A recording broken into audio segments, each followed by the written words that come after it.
Avec La Fracture, Catherine Corsini revient sur la crise des Gilets jaunes et la rencontre entre des personnages qui ne partagent rien, ou presque. Toute seule, d'accord? Tu fais jamais attention aux autres, jamais. C'est plus possible. Le film était en compétition à Cannes et présenté au Festival de Deauville, où nous avons rencontré Valeria Bruni-Tedeschi et Pio Marmaille.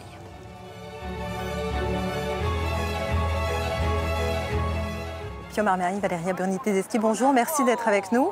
Vous êtes tous les deux à l'affiche de La Fracture, qui est un film qui parle donc de fractures, deux types de fractures. D'abord une fracture physique, celle que se fait Raphaël, le personnage que vous incarnez, Valeria Bruni-Tedeschi. Elle se casse le bras et elle se rend donc aux urgences pour se faire traiter. Et là, elle est confrontée à un autre type de fracture, une fracture sociale cette fois-ci. Elle croise notamment le personnage de Yann que vous incarnez. Pio Marmaille, c'est un chauffeur de poids lourd qui est blessé lors d'une manifestation des Gilets jaunes. Ce film, c'est un film de société. J'ai l'impression aussi que c'est peut-être un film sur un petit moment d'histoire. Est-ce que c'est le sentiment que vous avez eu en lisant le scénario, en tournant le film?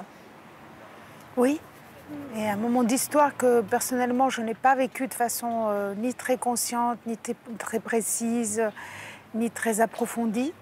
Et grâce au film, j'ai eu l'impression de réfléchir ce moment d'histoire et et de me sentir dans le même bateau en train de regarder le monde.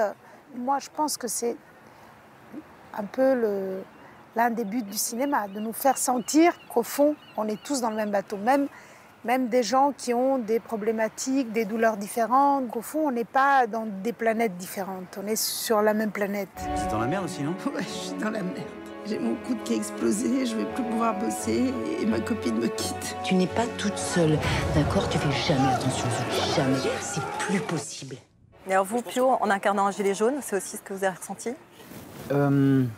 C'est assez délicat parce que moi je pense même que c'est la première fois que je fais un film qui traite d'un sujet qui n'est pas encore terminé. Oui, c'est quelque chose qui est assez bouillant, quoi, d'assez électrique. Donc c'est à la fois, il faut amener, il y a une forme de romanesque à l'intérieur qu'il faut trouver, une rythmique, il faut servir la langue, mais en même temps il y a quelque chose quand même d'assez explosif, enfin quelque chose qui existe encore. Donc c'est pas anodin. On peut avoir un peu de son, s'il vous plaît? Non, c'est pas possible, monsieur. Il y a Macron qui va parler, j'ai envie de l'entendre, c'est tout. Vous n'allez pas nous obliger à écouter Macron. Vous n'êtes pas non plus un martyr. Je suis pas un martyr, vous trouvez ça normal, vous qu'on me tire dessus?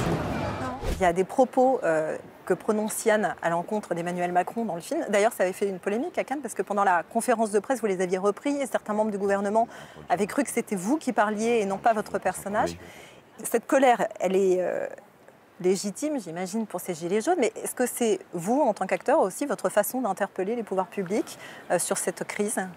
Non, mais moi j'interprète un personnage. Hein. J'essaie de trouver, je trouve de l'empathie dans tous les personnages que j'interprète. Enfin, j'essaie de les rendre vivants, de les célébrer, de créer quelque chose d'accessible. Après, mon regard, moi, d'individu, mes propres, il m'est intime.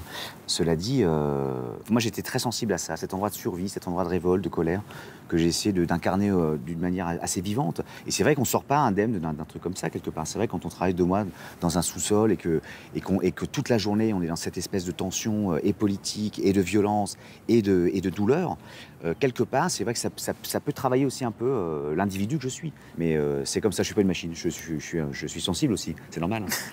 C'est comme ça, quoi. Moi, ce que je voulais, c'était que Monsieur Macron, il vienne nous voir et nous dise, on va parler. Le problème, c'est que notre colère à nous, elle n'est pas légitime pour lui.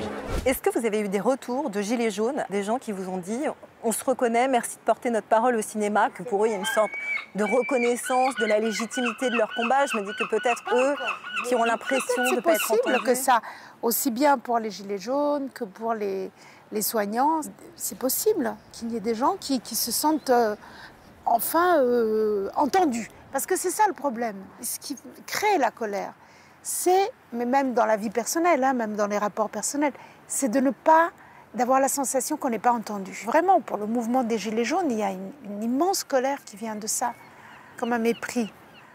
Est-ce que vous comprenez... Comme un mépris. Absolument. L'impression qu'il y a une déconnexion complète entre la classe politique d'un côté, souvent issue de très grandes écoles, de certains milieux, etc., et puis la population qui a l'impression d'être déconsidérée.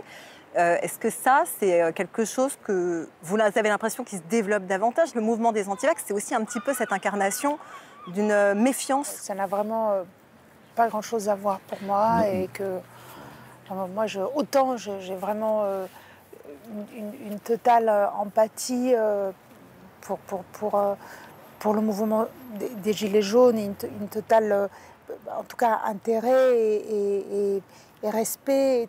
Autant je n'adhère pas au mouvement anti-vaccin. Je trouve que le Covid a fait de tels dégâts, justement, surtout dans les classes les plus défavorisées, que de ne pas essayer d'utiliser tout ce qu'on peut pour arrêter les dégâts, je trouve ça fou. Mais bon, voilà. Vous savez, moi, je pense que je vais bientôt quitter le service. Ça va à un moment de donner de sa personne tout le temps, et de pas sentir qu'on nous respecte. Ni nous, ni notre travail.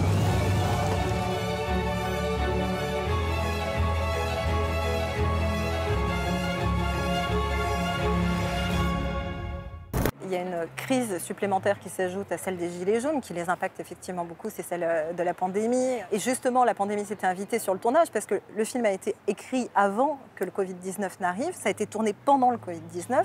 Ça a joué sur la façon de faire le film, de travailler. Déjà, on a eu la chance de pouvoir travailler.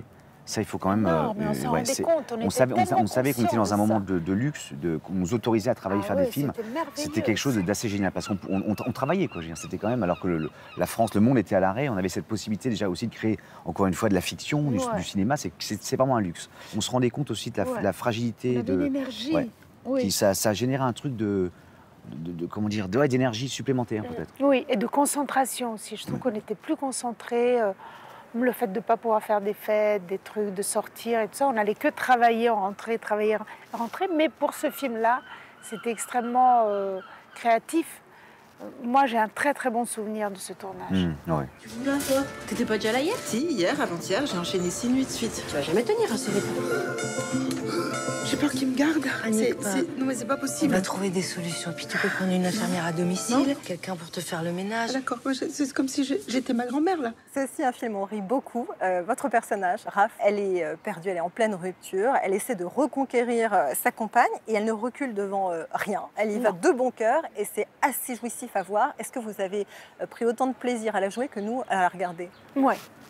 J'ai eu beaucoup de plaisir dans cette lutte comme ça pour récupérer quelqu'un. Je trouve très jouissif. Comment tu fais pour aussi bien dormir? Arrête! T'as eu mon texto? Celui de 5h42, 5h46 ou 5h48? J'ai besoin de parler, moi. Parlez. Monstre, pute, salope. Je crois que t'as le syndrome de la tourette. Ça m'a rappelé, ça m'a fait comme si j'étais la grande sœur d'un film que j'ai fait il y a longtemps, Les gens normaux n'ont rien d'exceptionnel. Ça m'a fait un écho avec ce film-là, qui était mon premier film, voilà, où j'avais un rôle important. Et oui, c'était très jouissif. Et j'ai beaucoup aimé travailler avec Catherine.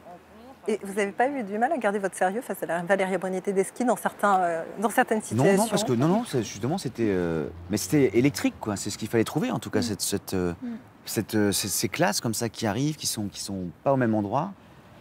Et c'était indispensable aussi pour la rythmique du film. C'est-à-dire qu'on ne pouvait pas rester dans quelque chose à la fois de bons mots ou d'énergie un peu à côté. Il fallait que ce soit explosif. De toute façon, les fous rires, c'est pas grave, on perd 3 minutes, mais c'est toujours bon signe, les fous rires. Pour moi, quand j'ai un fou rire dans une scène, sur un tournage, je me dis c'est bon.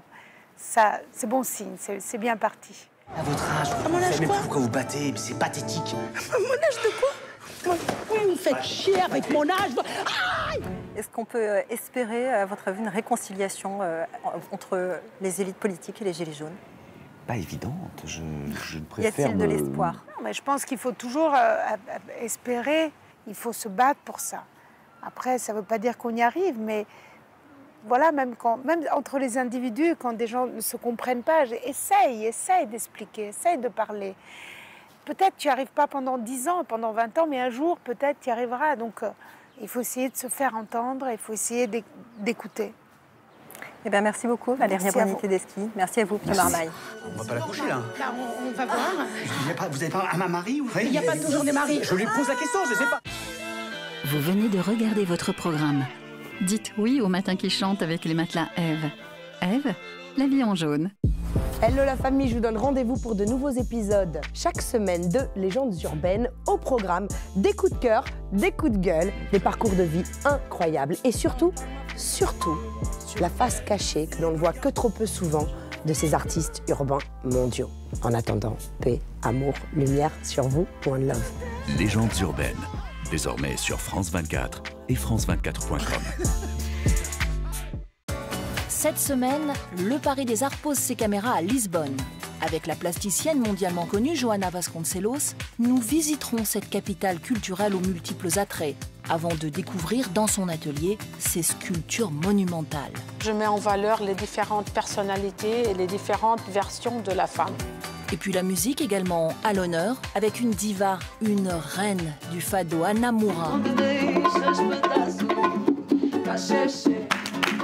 Rendez-vous très vite pour cette émission spéciale au Portugal sur France 24.